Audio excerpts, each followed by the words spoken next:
Nous allons commencer cette séance du conseil municipal qui se déroule à un horaire un peu particulier, inhabituel, pour la simple et bonne raison que les uns et les autres ont participé à des réunions publiques à 21h pour la campagne législative.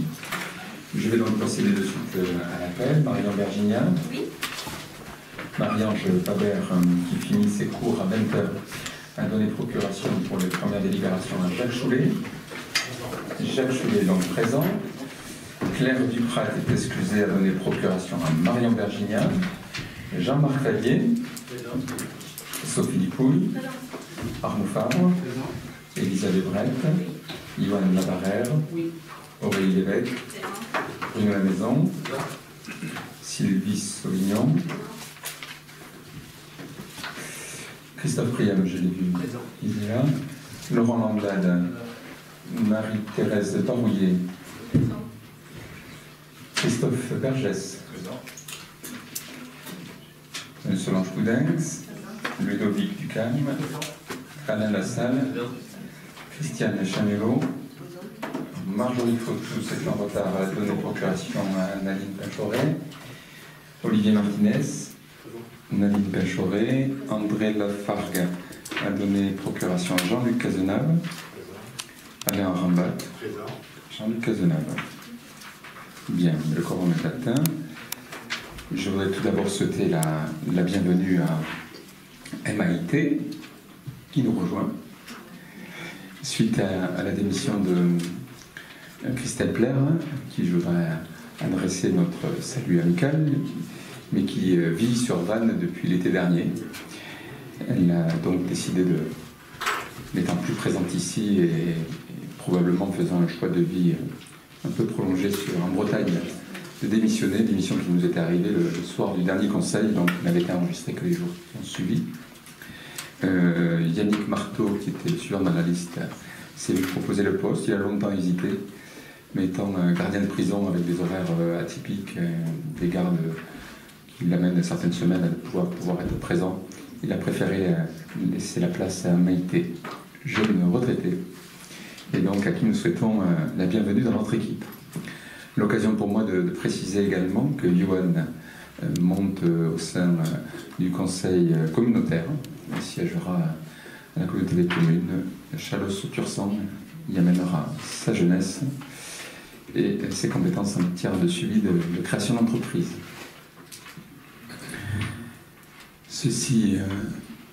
Ce propos préliminaire étant fini, y a-t-il des remarques sur le procès verbal? On va donc procéder au vote. Y a-t-il des gens qui votent contre, qui s'abstiennent? Je vous remercie pour son adoption à une large majorité. L'occasion pour moi de rappeler que les conseils municipaux sont intégralement filmés, que donc, même si nous avons fait le choix de procès-verbaux plus recentrés, qui reprennent les débats dans leur synthèse. L'ensemble des propos sont disponibles à l'ensemble de la population sur Internet, sur le site laville-saint-sevé.fr. Premier point à l'ordre du jour, l'acquisition par la commune de Saint-Sevé de la parcelle cadastrée section N numéro 43 d'une contenance de 6847 m², 6 avenue du Général Leclerc, appartenant à la société civile immobilière BNST. C'est donc, pour parler plus clairement, la parcelle sur laquelle aujourd'hui M. Segas, qui est le gérant de la structure, exploite un magasin de vente de fleurs, les serres du Cap de Gascogne. Il nous a fait part, il y a un certain temps, de sa volonté d'arrêter l'activité de production et de vente sur ce site, puisqu'il souhaite recentrer son activité sur le site qu'il a à Péline, dans l'agglomération du Marsan. Et lorsqu'il a vu le projet d'écoquartier qui était aux portes de sa propriété, a germé en lui l'idée que puisse être lancé un projet immobilier sur son terrain. Et donc il s'est rapproché de la mairie pour savoir si nous étions intéressés. Il s'agit d'un terrain en entrée de quartier qui permettrait de faciliter notre projet au fond de ville, au travers de cet écoquartier qui vise à relier la zone du Cap et la zone d'Escalès au cœur de ville ancien. Et donc ça ferait la jointure, la jonction. L'estimation des domaines est de 12,99 € le mètre carré. Nous achetons au prix des domaines. Il convient de préciser que le terrain et les installations qui sont dessus seront démontées par le vendeur. Et ce terrain a un parking prévu pour les poids lourds en entrée de surface qui peut aussi être intéressant d'ailleurs dans le projet d'aménagement. L'occasion pour moi, pour conclure, de vous dire que le projet d'écoquartier avance, que nous avons eu une négociation vendredi dernier à laquelle André Lafargue était présent pour représenter l'opposition, que nous serons amenés d'ici la fin du mois à retenir le maître d'œuvre qui lancera les marchés qui permettront le lancement des travaux début 2018 pour les premières voiries, sachant que nous avons identifié 25 à 30 lots qui sont directement raccordables à des voiries existantes et des réseaux existants ou sur des zones déjà considérées comme des terrains constructibles et qui seront donc commercialisables dans les mois à venir. Je pense que courant du mois de septembre, d'octobre, enfin, un prochain conseil municipal, nous serons amenés à fixer le prix de vente des premiers lots qui seront vendus sur cet écoquartier. Y a-t-il par rapport à ce premier point des questions ou des remarques?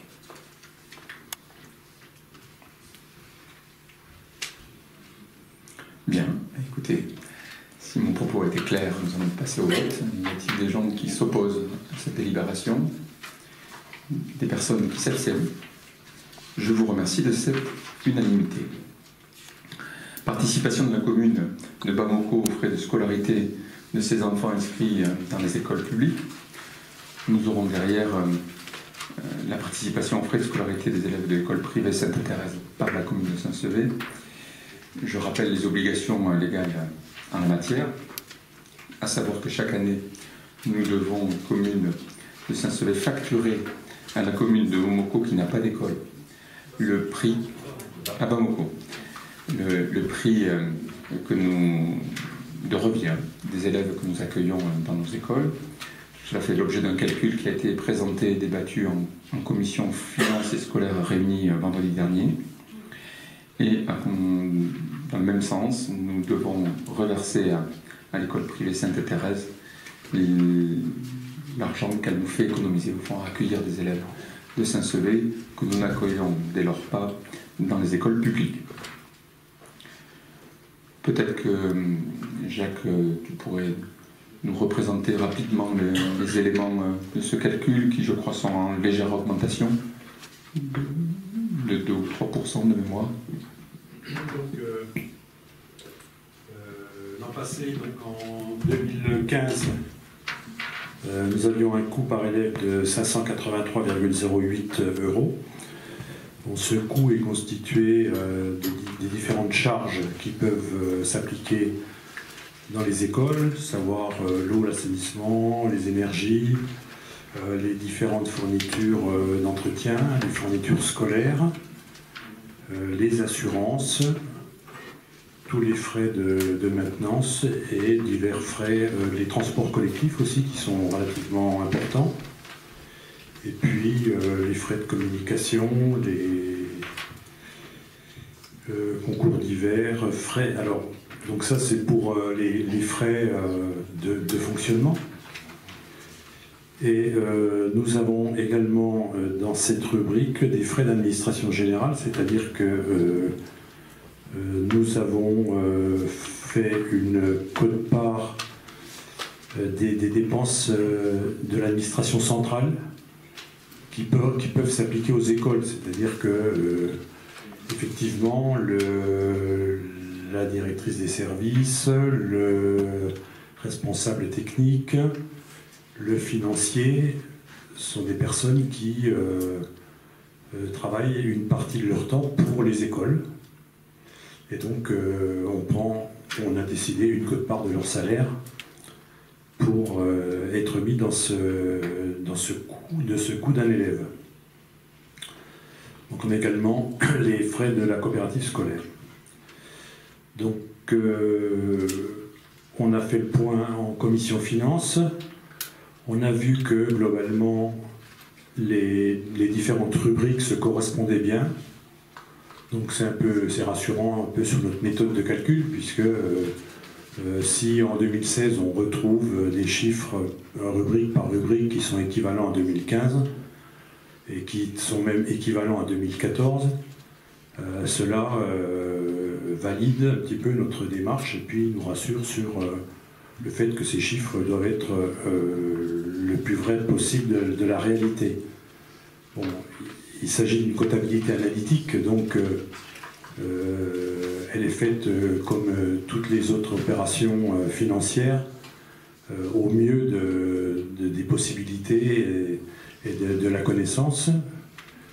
Donc on peut toujours se dire qu'il y a des choses qui dératent ou des choses comme ça peut toujours arriver, mais le fait que les chiffres soient sensiblement équivalents montre que finalement le calcul est correct. Donc on arrive à un total de 590, donc voilà, ça c'est pour les frais de fonctionnement. À cela s'ajoute, donc il y en a pour 124 465 contre 118 801 en 2015.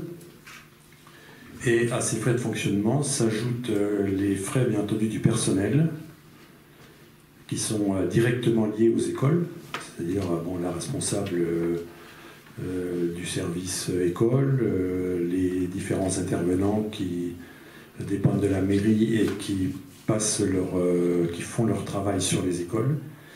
Et donc on en avait pour 115 598 en 2015 et on en a pour 117 457 en 2016.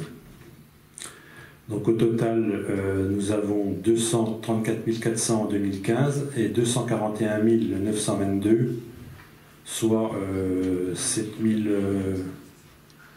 500 € de plus. Et cela, donc je n'ai pas fait le pourcentage, je ne sais pas si monsieur le maire l'a fait, non? Non, je n'ai pas fait. Enfin voilà, 7 500 € sur 234 000 €. Et ensuite, ce total, on le divise par le nombre d'élèves pour avoir le coût par élève. Donc en 2015, la division se faisait par 402 et en 2016, elle se fait par 405. Ce qui fait que l'on passe de 583,08 à 597,34, soit 14 € de plus. Ce qui fait donc grosso modo 2,8%, puisque s'il y a 14 € sur 600, ça fait même pas, ça fait 2,1, 2,2% de plus. Voilà, on en a assez longuement discuté en commission finance. Le tableau a été distribué aux personnes qui étaient présentes à la commission finance. Donc j'ai essayé de donner des explications sur les choses qui pouvaient être un peu différentes, le pourquoi, etc. On a assez longuement discuté. Voilà, maintenant, si vous avez d'autres questions, il n'y a aucun problème. Je suis prêt à essayer d'y répondre dans la mesure où j'en aurai la connaissance et la possibilité.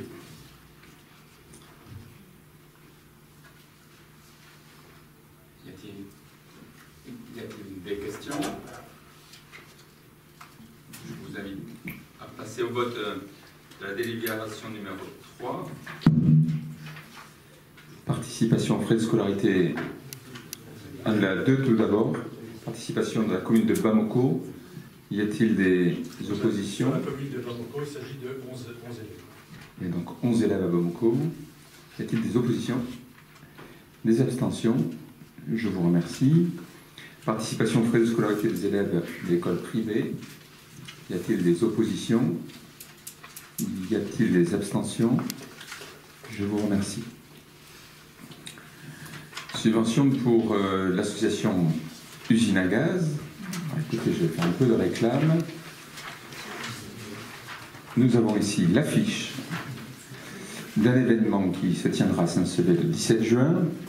L'usine à gaz, cette association qui, dans les locaux de l'ancienne usine à gaz, permet à des groupes de répéter, mais organise également des concerts depuis un certain nombre d'années.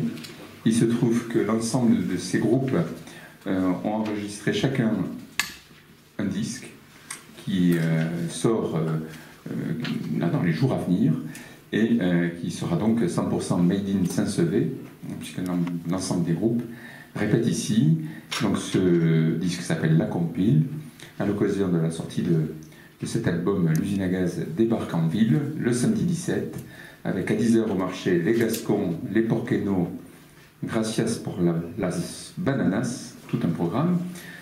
Ceci en acoustique au marché sur les terrasses de la ville, et à partir de 12h, place de Verdun en amplifié, les Black Spirit, les Léons, les Navassos. Nous avons accompagné cette association depuis notre prise de fonction, puisque les locaux leur sont mis à disposition gratuitement. Nous avons fait des petits travaux pour que ce local soit mis aux normes ERP, catégorie 5. À l'occasion de cette fête de sortie, il y aura des frais liés à la sonorisation du spectacle. Il y en a pour 400 €. Et donc la subvention que nous soumettons à votre approbation a pour but de permettre à l'association de financer la sonorisation de cet événement festif et culturel qui permettra ce samedi, au fond, d'aller se balader au marché avec la joie de pouvoir écouter de la musique. Y a-t-il... je crois qu'il y a une petite affichette qui était distribuée à chacun.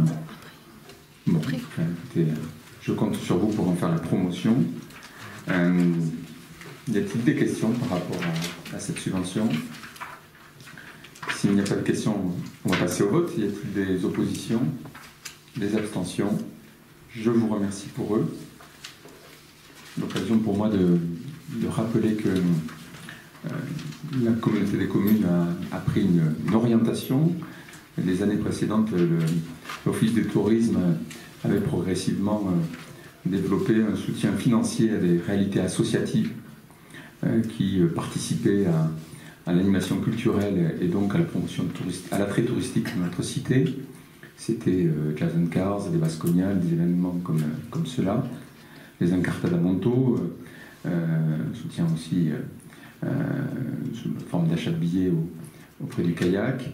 La décision, l'orientation qui est prise aujourd'hui par le Conseil communautaire et l'Office du tourisme communautaire est de se désengager de ce soutien-là. Et donc nous aurons probablement en fin d'année un vote en Conseil communautaire, une attribution compensatoire de 13 000 € qui correspond au montant qui avait été octroyé par la communauté des communes, par son Office du tourisme l'an dernier, au soutien des événements saint-séverins. Et donc c'est sur cette enveloppe-là, au fond, que nous avons commencé à piocher ce soir, avec 400 € pour financer ce soutien-là, de façon à ce qu'on reverse aux associations de notre ville toute ou partie de ces 13 000 € pour les aider à participer à l'animation de la ville.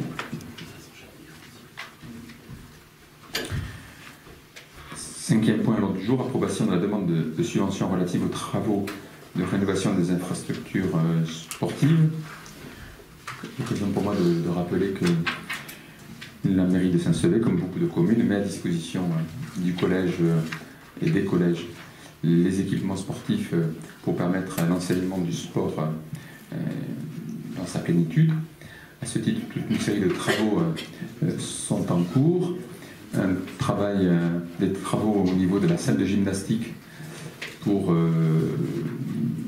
procéder à une actualisation de la fosse, des équipements de tapis, ainsi de suite, pour renforcer la pratique au niveau de la salle de gymnastique. Des travaux aussi sur la filtration de la piscine, qui sera intégralement revue, et le sable changé. Quelques petits travaux également dans le reste des infrastructures. Il y en avait au final pour 57 971,81 € hors taxes. Et donc nous sollicitons une subvention auprès du conseil départemental à hauteur de 36%. Y a-t-il par rapport à ça des oppositions, des abstentions? Je vous remercie. Approbation de la demande de subvention relative aux travaux de rénovation des écoles communales. Nous avons pour projet, c'est ce que j'avais rappelé lors de l'inauguration de l'école Père Ali, de numériser totalement notre école primaire publique d'ici la fin du mandat, en équipant chacune des classes de VPI, de vidéoprojecteurs intelligents et intégrés, qui permet au fond sur le tableau, qui est un tableau et interactif aussi. Ils sont interactifs. Mais je vois qu'il y a des conseils municipaux qui suivent. C'est un outil pédagogique qui permet de télécharger des cartes, des frises historiques, qui permet d'apprendre à lire, à compter d'une approche très ludique. Et donc, c'est un enjeu important. Il y aura un plan pluriannuel qui a été établi en accord avec M. Sourouille jusqu'à la fin 2019. Et donc, il vous est proposé dans cette délibération de prendre en compte les 5 prochains tableaux numériques avec les vidéoprojecteurs. L'occasion à chaque fois de reprendre de A à Z une classe, sera repeinte, remise au goût du jour. Donc l'école du Parc et de Père Ali sera intégralement réaménagée dans son intérieur et équipée de ces outils d'ici la fin du mandat. Il y aura également des petits travaux faits sur la cantine de peinture pour enlever les cloques qu'il y a, et également à la garderie qui sera embellie pour améliorer l'accueil de nos enfants. Le coût de ces travaux n'est pas très élevé parce qu'il est fait en interne par notre régie bâtiment. Et donc tout est installé et réalisé par nos équipes. Nous n'avons là, dès lors, que de l'achat de matériel, de prestations d'installation informatique. Le coût total est donc de 55 179,15 € hors taxe, et la subvention sollicitée auprès du conseil départemental est de 18%. Y a-t-il des questions? Et donc nous allons procéder au vote. Y a-t-il des gens qui votent contre? Des gens qui s'abstiennent? Et je vous remercie. Création d'emplois temporaires dans le cadre d'un accroissement temporaire d'activité, emploi saisonnier. Chaque été, la commune a pour habitude de recourir à des emplois saisonniers occupés par des jeunes de la commune. C'est l'occasion pour ces jeunes de leur offrir une première expérience professionnelle. C'est aussi une occasion de pallier les prises de congé de nos agents titulaires. Nous avions déjà opéré une évolution l'an dernier en ouvrant pour la première fois ces postes à des filles. Jusqu'alors, de tout temps à jamais, c'était que des garçons. Et donc, nous avions réfléchi à une organisation qui permette aussi de prendre des filles. Cette année, nous étions confrontés à un vrai problème. Nous avons eu un afflux très massif de candidatures. Et lorsqu'on a rencontré les jeunes, on s'est aperçu qu'il y avait un facteur évident lié à la crise aviaire, qui a deux effets. Le premier, c'est pénaliser le pouvoir d'achat de beaucoup de nos familles, qui perdent des heures sup, pour lesquelles le chômage partiel ne compense que partiellement le revenu. Les gens du monde agricole aussi, donc c'est très difficile. Et le deuxième effet qu'on n'a peut-être pas mesuré de prime abord, c'est que beaucoup de nos usines sont aussi fermées. Or, c'est des lieux qui ouvraient largement à de l'emploi saisonnier. Et donc, s'est posé la question, est-ce qu'on reste à 15 emplois saisonniers comme l'an dernier, ou est-ce qu'on l'augmente pour donner accès à plus de jeunes? Et on a fait donc le choix que vous retrouvez dans cette délibération. Être solidaire envers les familles par le travail des jeunes. C'est une solidarité qui me paraît importante dans cette période difficile pour beaucoup de nos concitoyens. C'est aussi une première expérience qu'on donnera à beaucoup de nos jeunes. Ça vient en complément du BEPC, le brevet d'épargne pour le permis de conduire, qui rencontre un vrai succès. Et ce qui me paraissait important, c'est que ça ne soit pas de l'occupation, mais un vrai travail utile. Et la garantie que je puisse vous donner, c'est que les 32 postes qui sont ouverts au travers de cette délibération, ils seront utiles, parce qu'ils feront l'objet d'encadrement. Nous avons élargi la période. Avant, c'était que juillet et août, donc il y avait 3 périodes de 3 semaines. Là, il y aura 5 périodes, puisque les postes sont ouverts à partir de lundi prochain pour que des jeunes puissent participer à la préparation des fêtes, qui sont toujours un très gros travail, et que ça puisse aller jusqu'aux journées du patrimoine, où là aussi il y a un très gros travail. Deuxièmement, ces jeunes seront encadrés par nos titulaires. On a réparti ces jeunes dans 5 services, les espaces verts, avec des tâches spécifiques au cimetière. Ces jeunes vont participer au démarrage de la restructuration du cimetière avec le zéro phyto.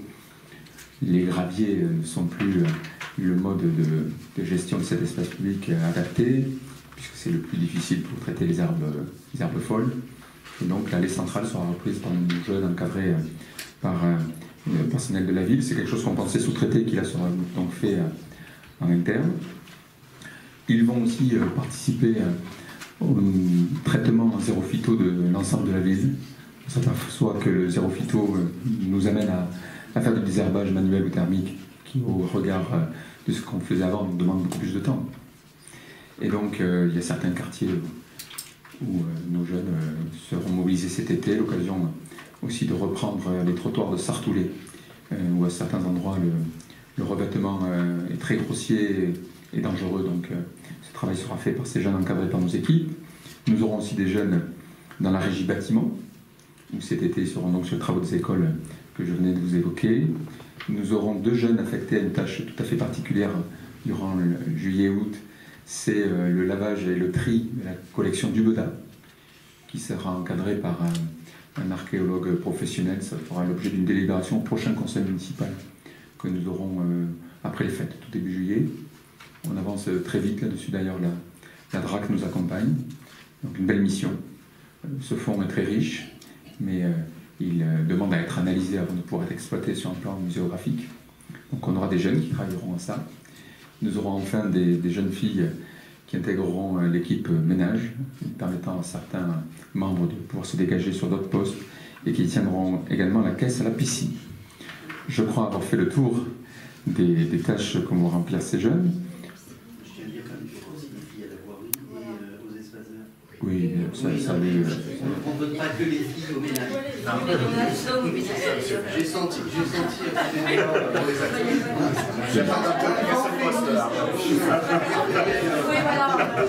J'ai travaillé ma préparation pendant des heures. Je sentais aussi en face de moi. Alors, on me glisse à l'oreille sur même des garçons à la caisse à la piscine. C'est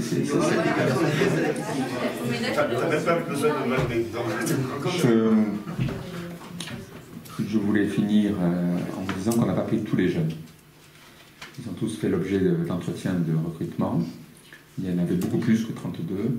Ça nous a amené à faire en sorte que certains qui ont 16 ans, 17 ans, c'est-à-dire les plus jeunes, et malheureusement une réponse négative, mais on leur donnera une priorité l'an prochain, comme on l'a fait parmi certains qui avaient 18 ans cette année, à qui on avait donné une réponse négative l'année précédente.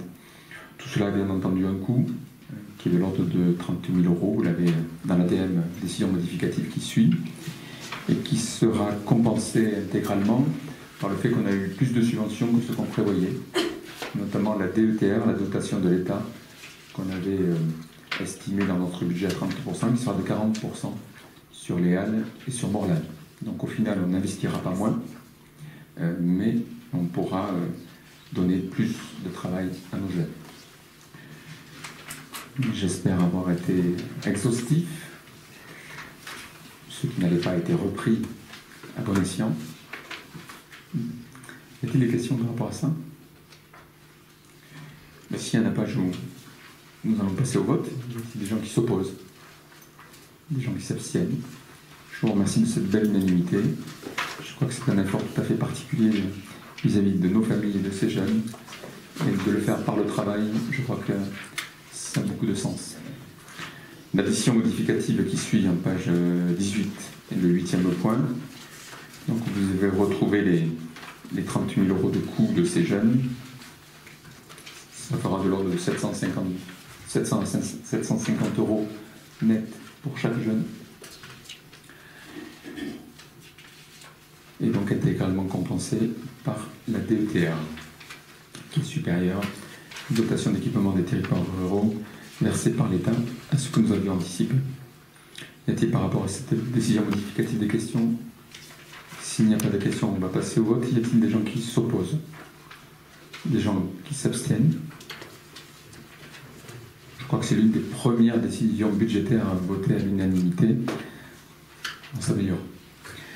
Nous allons passer maintenant au 9e point, modification du tableau des effectifs. L'occasion pour moi d'évoquer les raisons de ces 3 modifications. La première, nous avons aux écoles des arrêts maladie, notamment d'Émilie Bourdil, qui n'est pas remplacée là, mais qui fait qu'au fond, on a des agents très sollicités dans le suivi de nos écoles. Et en plus, on a Patricia Pouille, qui avait eu un accident il y a 1 an, qui a repris mais à temps partiel.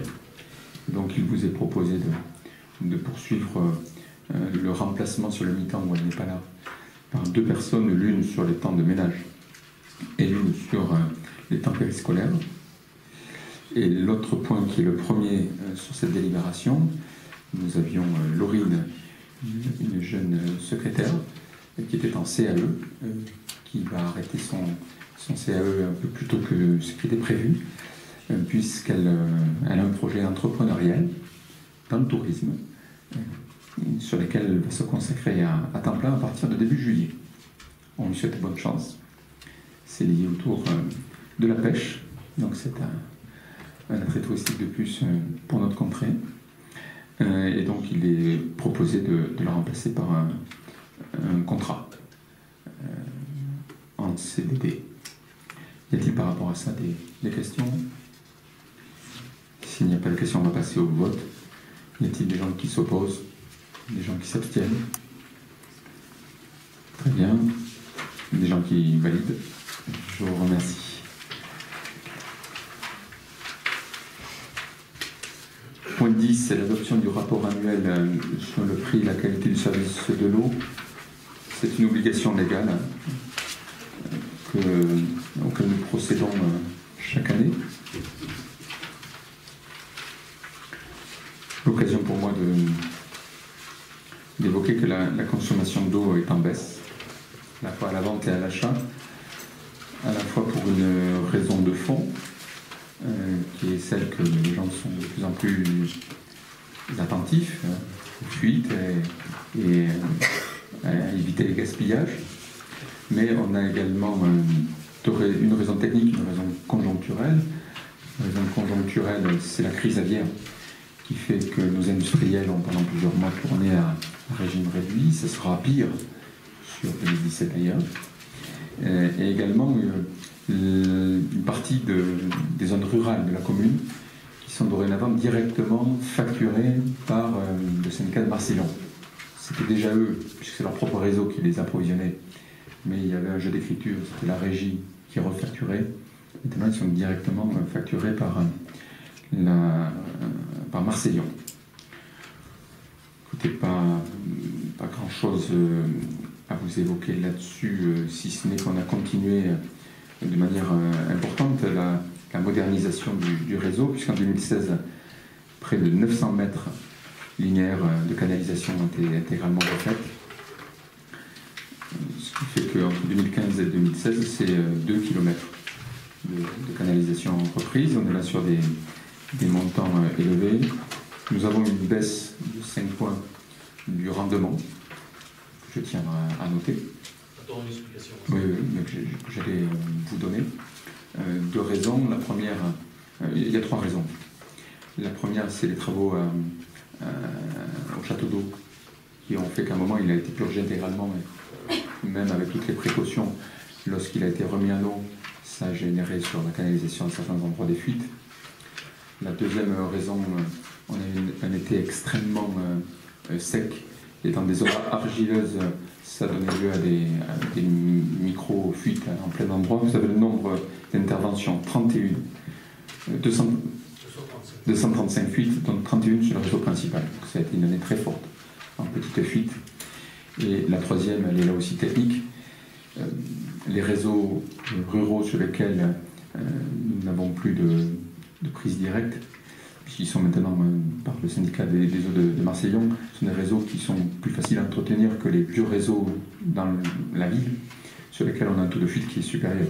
Puisque même si à chaque fois qu'on refait une route, on refait la canalisation dessous, on a encore à certains endroits des canalisations vieilles et qui sont poreuses. Voilà les raisons que je pouvais vous donner. L'objectif qui a été assigné à la régie des eaux cette année, c'est de remonter à 80%, qui est un taux satisfaisant. Ouais, parce que là, on est à 212 000 de pertes, mètres cubes. On est à 5% de pertes en plus.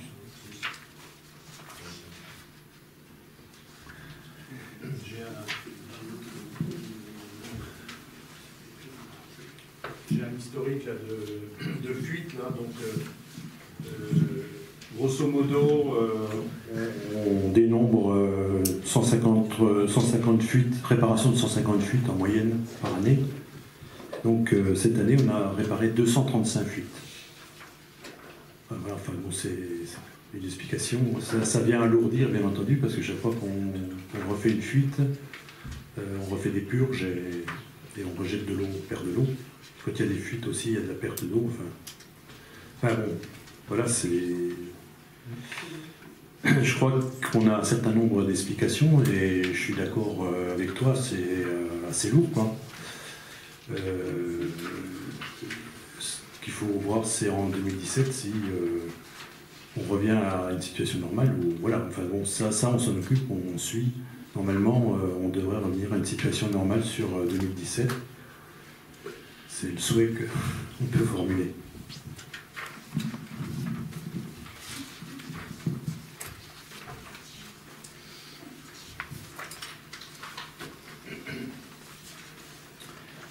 Est-il par rapport à... Alors, sur le plan financier, par contre, l'année est relativement bonne, hein, puisqu'on a une baisse des recettes de vente d'eau qui n'est que de 4%, alors qu'on a une baisse d'achat d'eau de 12%. Donc les équilibres financiers sont bons, vous êtes régis. Pour autant, sur cet élément de rendement pur du réseau, il y a effectivement eu une année qui n'était pas bonne. Ce qui est important, c'est qu'elle reste exceptionnelle et qu'elle ne se perturbe pas sur plusieurs années.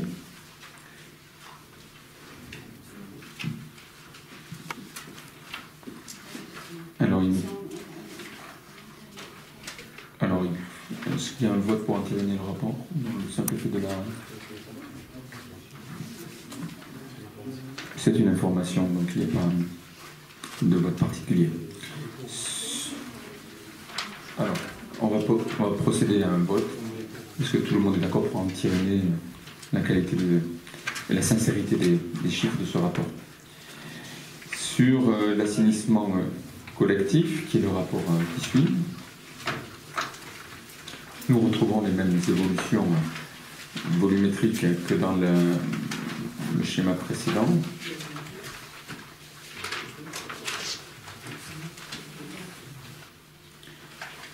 Avec une consommation à la baisse. Un point important là-dessus, nous sommes en train d'effectuer la révision du schéma directeur d'assainissement. C'est une mission d'ingénierie qui est faite par Agili Infra.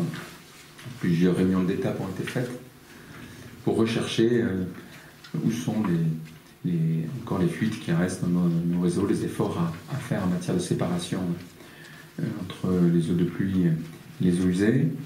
Nous avons des postes de refoulement qui nécessitent d'être rapidement refaits, notamment celui qui sera refait dans le cadre de l'écoquartier, puisque nous avons du côté de Notre-Dame de chez nous là, un poste de refoulement ancien. Donc nous aurons d'ici la fin de l'année normalement le schéma directeur qui sera adopté et il vous sera présenté rapidement au sein d'une prochaine commission de travaux. Y a-t-il des questions par rapport à ce rapport?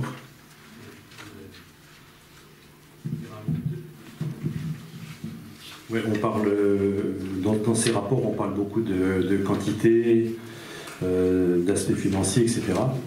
Mais je voudrais aussi que vous preniez bien attention, que vous fassiez bien garde le problème qualitatif, c'est-à-dire que l'eau que l'on boit, elle est bonne, dans 100% des cas, les analyses, et les produits de la station d'épuration, c'est-à-dire les boues, sont également conformes. Donc ce sont des ouvrages qui fonctionnent bien du point de vue de la santé, de la qualité.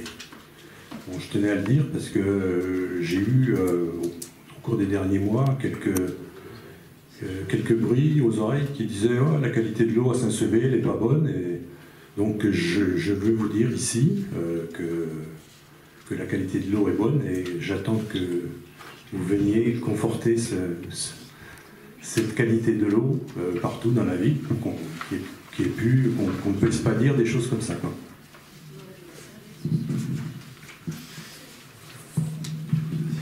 Bien, qu'on se le dise, elle est bonne en glaçon, en glace, tout ce que vous voulez. Moi j'en vois tous les jours. Non, mais j'ai entendu des bruits dont des personnes qui m'ont dit la politique pour les mandats. Donc je vous prends un témoin et je vous demande de bien vouloir faire les émissaires de la bonne et bonne des. Elle n'a pas toujours le même goût au premier verre et au dernier verre. Mais ce n'est pas forcément lié à la qualité de l'eau. Ah oui, tiens. L'occasion de rappeler qu'une bière de Saint-Sevé, puisqu'il y a une microbrasserie qui est en train de se monter, sera transformée en bière, donc en boisson fermentée. Donc voilà un nouvel usage de cette belle eau. Il faut que nous intervenions sur ce point 11. Y a-t-il des oppositions, des abstentions? Je vous remercie d'avoir intervenu. Alors on a à chaque conseil depuis un certain temps, nous passons des délibérations par rapport au CIMAL, au CIRBAL, presque à tous ces syndicats qui gèrent les rivières. Nous sommes là dans le choc de simplification qui fait qu'il nous faut avoir moins de syndicats, mais alors on revoit les périmètres par bassin versant. En fait, on gérera le Gavas de sa source quasiment jusqu'à Toulousette. L'idée est de gérer tous les affluents qui sont au nord de la Dour sur un unique syndicat aussi. Voilà la tendance de fond, et qu'il ne reste plus qu'un syndicat qui gérerait que la Dour. Bon. Alors à chaque fois, comme il y a des clés de répartition entre communes, des autorisations à prendre à l'unanimité des membres actuels pour accueillir des nouveaux membres, nous avons deux délibérations. L'approbation de l'extension du périmètre du syndicat du Moyen Adour-Landais aux communes de Bamako, Cassin, Louga, Loué et Saint-Jean-de-Ribat. Y a-t-il par rapport à ces oppositions? Je vous remercie. Et l'approbation des statuts et des principes de répartition des charges au sein de ce même syndicat, puisque comme il y a plus de communes, il faut qu'on se répartisse des dépenses avec un peu plus de membres. Y a-t-il par rapport à ça des oppositions, des abstentions? Je vous remercie de cette belle unanimité. Nous avons au point 14 la désignation de nouveaux membres à la bourse au permis de conduire, le PEPC, avec deux jeunes filles et un garçon qui seront donc retenus.